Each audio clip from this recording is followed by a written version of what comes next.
Jamon, we've gotten to see a good bit of CJ Allen the last couple games. What has stood out to you about how he's played in his first two games at the college level? Really just playing like a starter. Um, he comes in, he work at his craft every day. He proves and shows us that he's capable of doing the job he's supposed to do. Really just day in and day out. Him and Raylan does the same thing, just working. They practice like a starter, so they're gonna eventually play like a starter, and eventually trust the coach to, get in the games.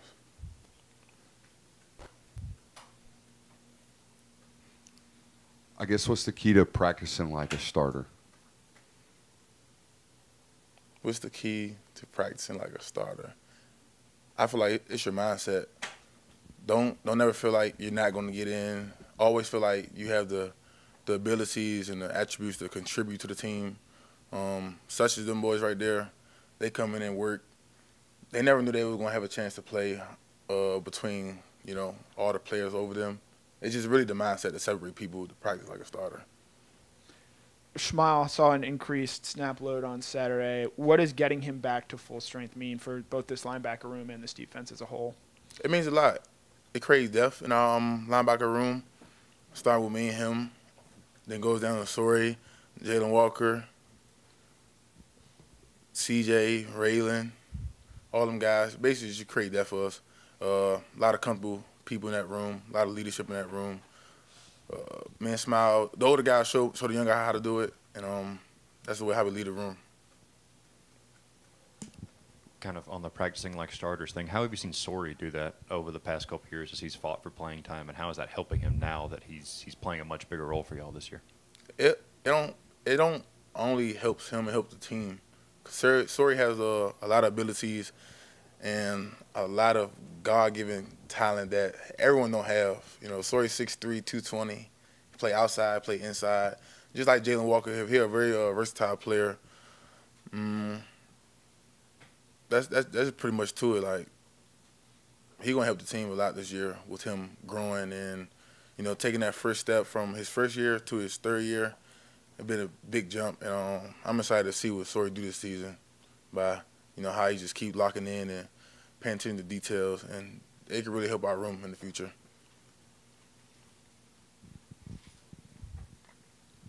When you look at this defense through two games, what stands out to you, and what do you feel like you guys are really stressing going into SEC play this week? Well, Coach always says the biggest jump from the season is game one and game two, and I feel like we did that pretty good last week. We didn't do what we wanted to do exactly last Saturday, but we created havoc. That's something we preach on. That's pretty much it. The 3 turnovers we had versus the 0 we had in the first game, it was a big jump for us, and that's pretty much it.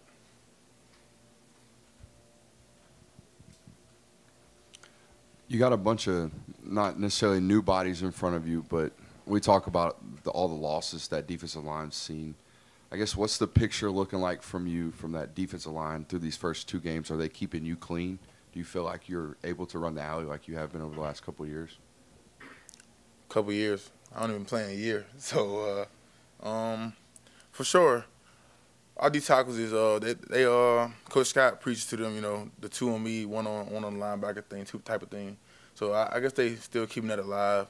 I wouldn't say I got touched at all. So it ain't really no difference from when I look and see who's playing in front of me, because the old lineman don't get up to me, and that's pretty much it. Like, I ain't really been getting touched. I mean, it's been 2 games, but the real test is this week. You say the real test is this week with SEC play starting. Is there a different sense coming into the building on a Monday morning like today? Yeah, of course. Whenever you play an SEC opponent, it's different. The mindset different, the practice different, the grind different. Especially for the older guys, the ones who've seen it already, going into an SEC opponent matchup, just different. Especially the first one, it's kind of like a statement game right now, sending everybody a message what we really about. You mentioned about the turnovers you guys created. What about the pass rush? How do you think that's been for the defense the first 2 games? Pass rush, I really say it been cool. When the offense doing a quick game, they're doing a quick game for a reason. So, they don't believe they can drop back and hold hold the ball and scan the field. So the quick game is the answer to saying we really can't block them and we got to get the ball out fast to complete pass. So I feel like the rush been getting there, and they're worried about something to be able to go out there and keep doing quick game all game.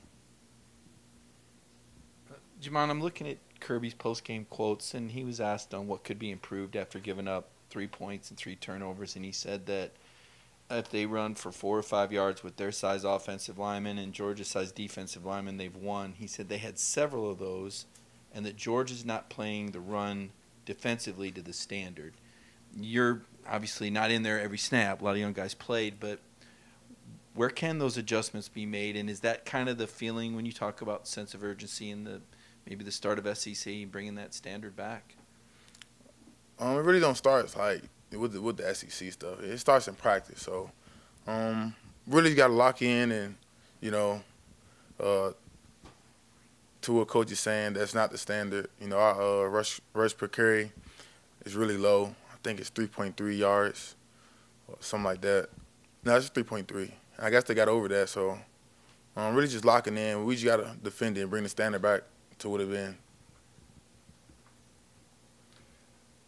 Pop, walk me through last year's South Carolina game. What do you remember about it, and what have you looked at on the South Carolina film for this year that you think might be different? The only thing from South Carolina game, it's different. People do film. They might watch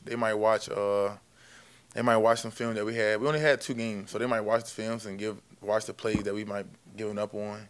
Some little explosive play. We didn't really give up that many explosives. So, they watch film, we watch film, so they're gonna piggyback on the little things that some teams got on us to piggyback from that. So it's not gonna be the same thing over and over. But, I expect them to steal some plays and, rerun their plays from last year on us. And what I remember about South Carolina, just really the sandstorm. I tell everybody about first quarter, and then, it was over at that. What did y'all learn? I know last year's score, was pretty much of a blowout, but what did y'all learn, playing against Spencer Rattler, the quarterback for South Carolina?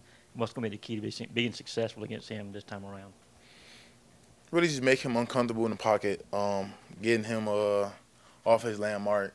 We know he's a little mobile quarterback at times, but, he want to use his arm, and we just got to make him uncomfortable at the end of the day. He is a mobile quarterback. He is probably one of the most ready quarterback we played this year. So it's a little challenge for us.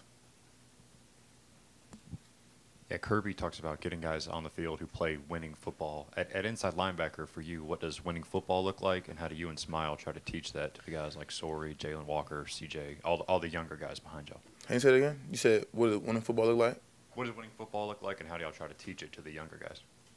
Winning football, inside linebacker, for me, just say, just doing your assignment, being dependable, just doing the little things right, just being a leader on that field, being a Mike inside linebacker, really controlling things. That's what you got to do at inside linebacker. Just doing the right thing. That's winning football. You can't win you doing the wrong thing. You busting. So just mentally locking in and just really controlling things. And how me and Smael been doing that, I feel like, me and Smael, we just compatible with each other. One can do one thing, one can do the other thing. But it's really just the leadership that goes on in our room day in and day out. Like, we always preach, we always talk about the older guys that, left the legacy behind for us. And we just try to model that, follow their paths. Got time for 2 more questions? Yeah, this is your second year along with Smael as a starter. How do you feel like you guys have grown at this point in the year compared to where you guys were a season ago? I feel like the things, y'all go back and watch some interviews. I said, we know what one is comfortable with and what's one not comfortable with. I feel like the off season we worked on that, and so I feel like we made our weaknesses our strengths, and we just ready to go out there and play at this point. We worked on things. We had to get the team fixed up, and I feel like we're ready to do that. How would you describe Smael Mondon to somebody who'd never met him? What's his personality like? Off the field? Oh, Smael quiet. But if y'all close, he's goofy at times, and probably the funniest person I ever met. I say it every day. Y'all might not see it, but I'm gonna see it. Yeah, I can't tell y'all what he be doing to make me laugh, but Smael's funny. Y'all might see him. He might be a quiet dude, but he ain't quiet. All right, Jamon, thank you. Appreciate it.